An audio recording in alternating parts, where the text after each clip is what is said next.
Taco Tuesday!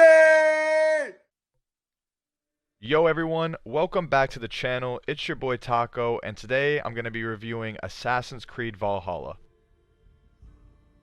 Now, I've been a fan of this series since Assassin's Creed 2, which to me remains my favorite AC game of all time. And I think Assassin's Creed 2 is probably my top 5 all-time games list, maybe top 10, but it's always going to be a game that I consider a classic and that I look back on with nostalgia. You know, playing as Ezio, you got the Ezio's family theme playing. If you're a fan of the series, you know exactly the song I'm talking about. So I've seen the development of this series and its turn towards being a more open world RPG styled game like Valhalla. And my experience with past AC games is definitely going to have an influence on my opinion on Valhalla, but I'm going to try to avoid comparing it straight up with any of the other games.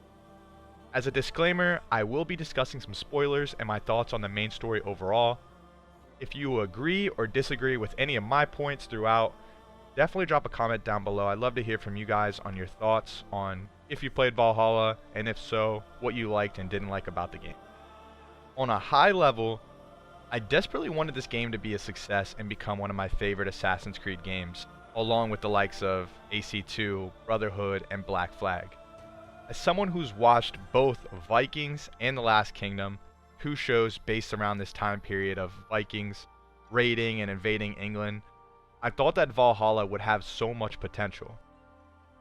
Early on, I was hooked, fully immersed in the Viking world, but it didn't take long for me to realize that this game had a lot of major issues. One of my complaints with this game is that it just wouldn't end.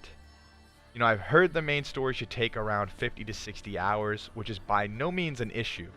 The longer the game, the better, normally. And I remember playing old Assassin's Creeds and hoping that they wouldn't end, because I would beat them in, a week or a few days. But when the missions and activities are the same bland and repetitive events from area to area, or the, the past area that you had already visited, it makes beating this game a real chore. And I think towards the end, I just stopped caring about any activities and was just speed running the main missions to get to the end. I remember being, several times throughout the game, I thought, surely I'm about to beat the game. Surely the end credits are going to pop up. And then there would be a new area that would pop up on the map that I would pledge my loyalty to and need a higher recommended skill level to take it on. I did play this game on the hardest difficulty possible, and, Assassin's Creeds aren't meant to be difficult. But the combat is just not good enough for the countless sieges and monastery raids that you have to go throughout this game. There's only so many times that a drinking contest of properly timing the X button or having to find windows or breakable parts of a house, since every chest is behind some kind of red barred door. It just gets old. When it comes to Valhalla and the world itself, I found the design to really attribute to this feeling that the game was a chore to beat. The game throughout was extremely flat due to being based in England, and it didn't offer much in terms of verticality. Although you spend time in England, Norway, and even America, it's hard to differ the cities and regions from one another. I also hardly had any desire to explore and cross out all the icons spanned across the regions of the map. These icons and events need to be either more rewarding or more unique.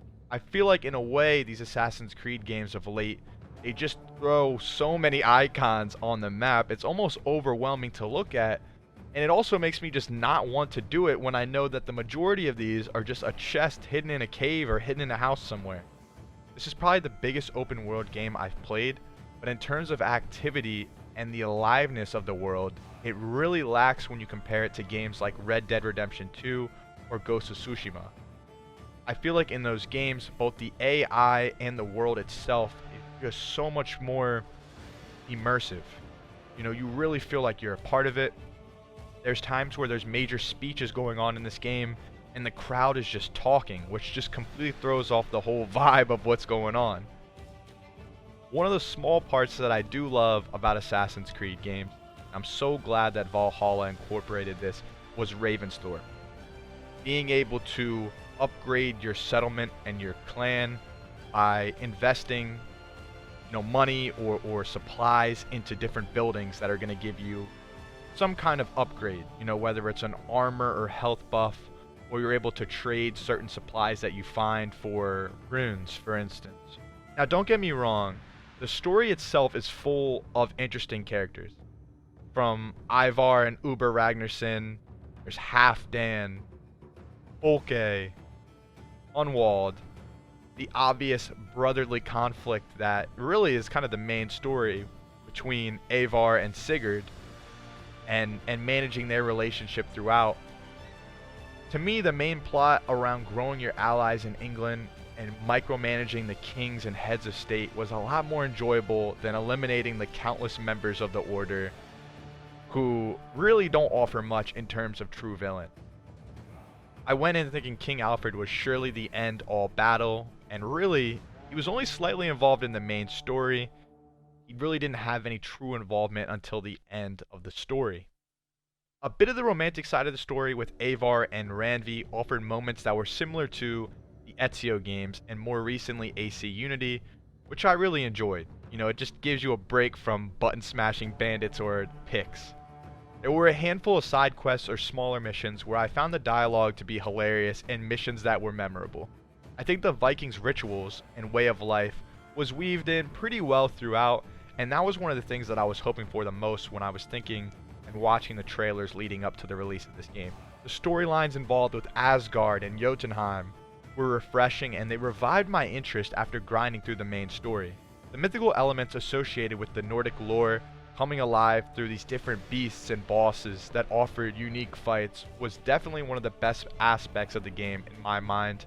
I know that there was a lot of this in Assassin's Creed Odyssey, and I'm glad to see more of it in Valhalla.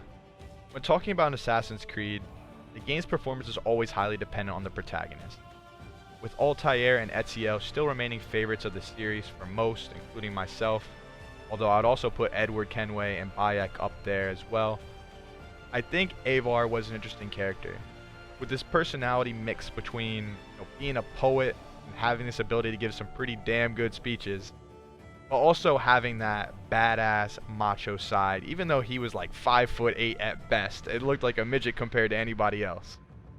I think by having the Viking setting, it was always going to be hard to massively screw this game up for Ubisoft. What I'm trying to convey is that this game is solid, maybe even good, but it wasn't great, and I really thought it had the potential to be. It was far too long, the world was unnecessarily large, and I still think the open world RPG approach and getting away from that true assassin type feel isn't the best direction for this series. Would I recommend this game to someone who isn't a fan of the series? Of course I would. But if you're a fan of Assassin's Creed and you buy every game, at some point you have felt like this game was more of a chore than actual enjoyment. And if you haven't, then more power to you. At least that's how I felt. For my rating, I'm going to give this game a 75 out of 100.